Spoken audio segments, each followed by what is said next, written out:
I'm Frank Uciardo. Welcome to International Dateline. In this segment, we'll be looking at a recent forum on cultural diplomacy that examines alternative ways UN member states can influence understanding in the world around them. First, this news update. Former UN Secretary General Kofi Annan returned to the UN to sign his new book and talk about his efforts to end the crisis in Syria. My main concern was the Syrians and their welfare. How do you argue that trying to resolve it peacefully led to more killings? We need leadership both from President Obama and President Putin. Mr. Annan said many people in the region were not in favor of the peace talks. In Washington, D.C., well, that was the dateline for the ICD annual conference on cultural diplomacy. Diplomats and international affairs experts there explored the use of cultural diplomacy, soft power, intercultural dialogue, and the future of U.S. foreign policy. We begin our story now with how the newsmakers in Washington framed the topic. Well, cultural diplomacy is going to help in better understanding in bringing people together in terms of what is in their best interest in the future. You know, in Afghanistan, gradually people have realized that war is not a solution. People are tired of war. However, there are many misperceptions, mistrust. Cultural diplomacy can help remove this mistrust and bring people together in the interest of common, kind of a future that they have in this country. Where does soft power come from? Comes from Professor Nye of Harvard, who introduced the topic in 1990. And he stressed the importance of power with rather than power over. In other words, cooperation, working with other countries rather than, well, dominating other countries, stressing cultural power, diplomatic/political power, economic power, all of the things in addition to hard military power. Member states here at the UN frequently host performances by musical artists as a way of employing cultural diplomacy to get their messages across. I haven't even touched one iota of what I want to do for and through the United Nations to help heal this world. Now, of course, culture is referred to as a soft power tool. But you know, I grew up under communist domination. I grew up behind the Iron Curtain during the Cold War. And trust me, rock and roll music, American cinema, blue jeans, Coca-Cola. If you told me that these, just think of it, these instruments of power are not as soft as one would think. When you think about the impact, when you think about the impact it had on my mind and on my heart. And we believe that what we call cultural relations are quite simply the most essential dimension for achieving global development, global security, and global prosperity. Cultural relations is the phrase we prefer to use rather than cultural diplomacy or public diplomacy. Cultural relations, we believe, captures what is most essential, and that is the people-to-people relationship, particularly in this 21st century world of the power of popular engagement. Cultural diplomacy, I think, has evolved. It is not only pop culture, it is not only sending musicians, it's not only sending a basketball player or a football player, but now with the new challenges of radicalisms, of terrorisms, it has changed dramatically the nature.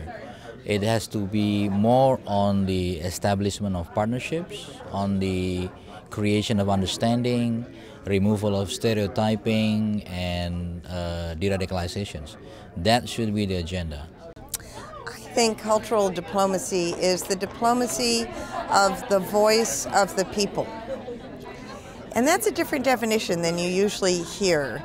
Traditionally, diplomacy has cultural diplomacy. People have thought of it in terms of arts and culture, but I think we've got to look at a broader definition in this age of 24/7 communication and citizen journalism, and this age when we see all over the world the voice of the people becoming a more important factor in political change. So cultural diplomacy is very much a part of soft power, which Joseph Nye has defined as, well, I think, as the power of attraction, the power, the ability to be able to persuade by non-coercive means.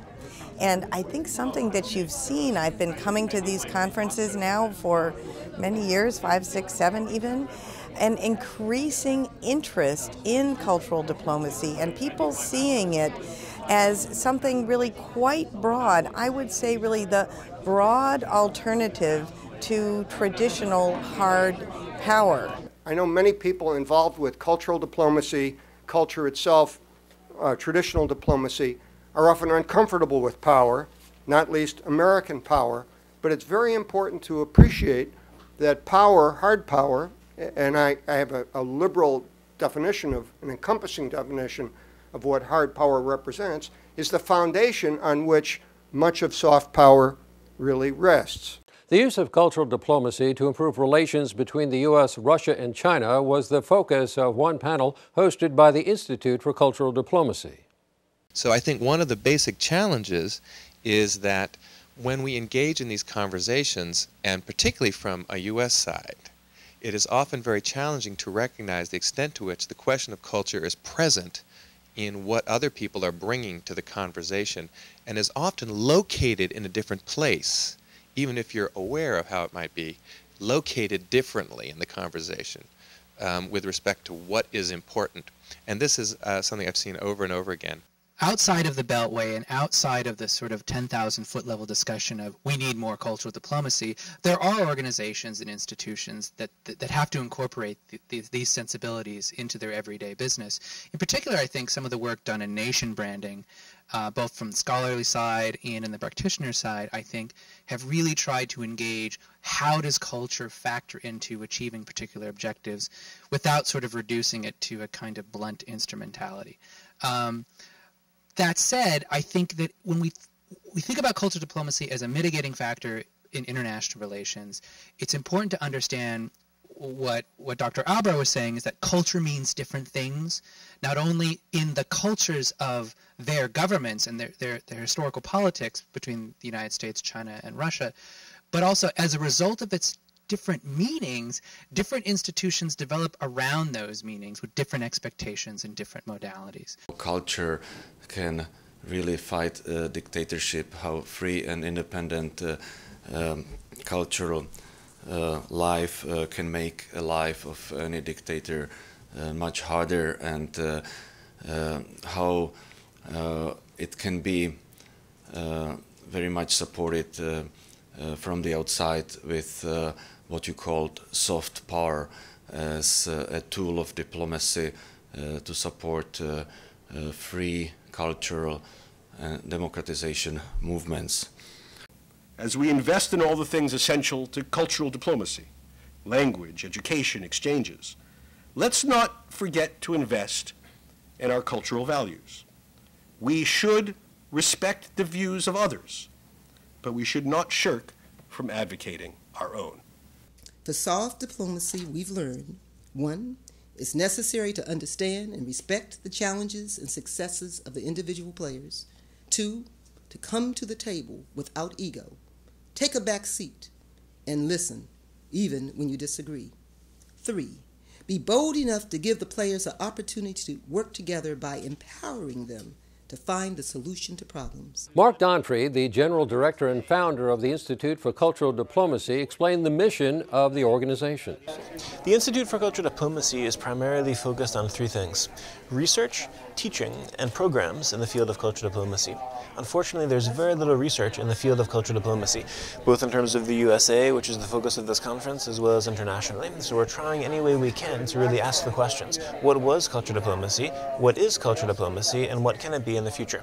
And that's reflective also in our teaching, where we offer also graduate courses, MA programs in cultural diplomacy, electronic learning courses. And then through our programs, we're really trying to educate, enhance, and sustain relationships through conferences such as this, as well as the programs that we have for young leaders. So those are the main areas that ICD is focusing on.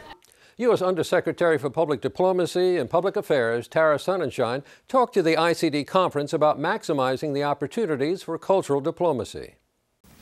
We have to build a stronger, more robust domestic constituency for our international engagement, inclusive of cultural diplomacy and cuisine diplomacy and sports and film and some of the traditionally not so soft forms of diplomacy, like countering violent extremism online. We'll have more on cultural diplomacy when International Dateline returns after these words.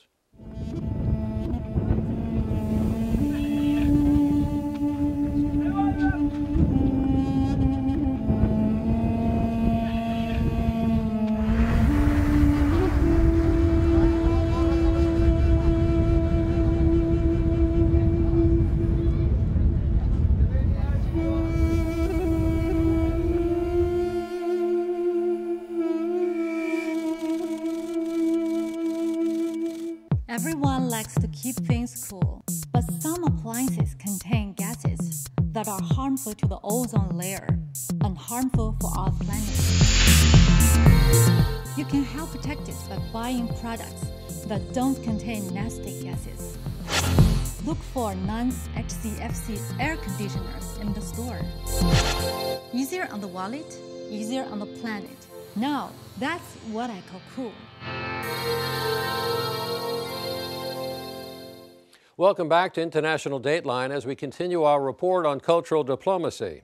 We begin this segment with a discussion on how cultural diplomacy can be used to strengthen transatlantic relationships and the future of U.S. foreign policy with regard to potential roles of soft power, intercultural dialogue, and cultural diplomacy. The puzzle is that this country attracts, but it also repels.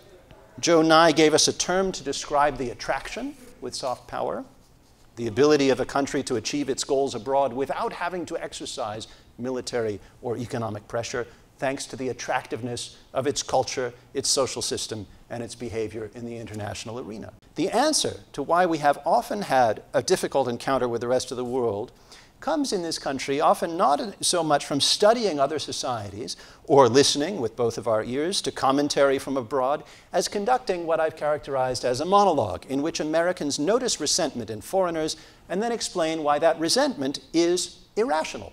In Europe, we would like to have a more relation with America, but in a sense of intercultural dialogue, and not only, America as a lecturer, but more on dialogue. Not only are soft power and public diplomacy useful for doing something broader than that, but they in fact are most useful, I think, for the dissemination of values of liberal governance, tolerance, and pluralism. So not only is the stuff of soft power human rights and values, but it actually can be most useful in helping bring about positive change, as long as it isn't in a bludgeoning fashion. One of my favorite examples of cultural diplomacy is that there is a project called Salam Ola, which is promoted by the Azerbaijani musicians, in which they, together with Andean musicians, mostly Ecuadorians and Bolivians, sing together.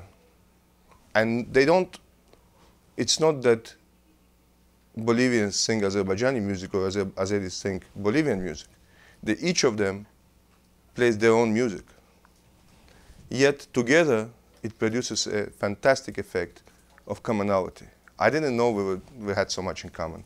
I think there, as we look at really the interdependent nature of today's society, what's needed today is not, let's say, propaganda or persuasion, which tended to be the past of cultural diplomacy. What's needed is understanding and trust. And I think in that sense, that's the parallel mission to the UN in terms of how do we build more understanding, how do we build more trust so that we can deal with these issues collectively, multilaterally, as opposed to unilaterally.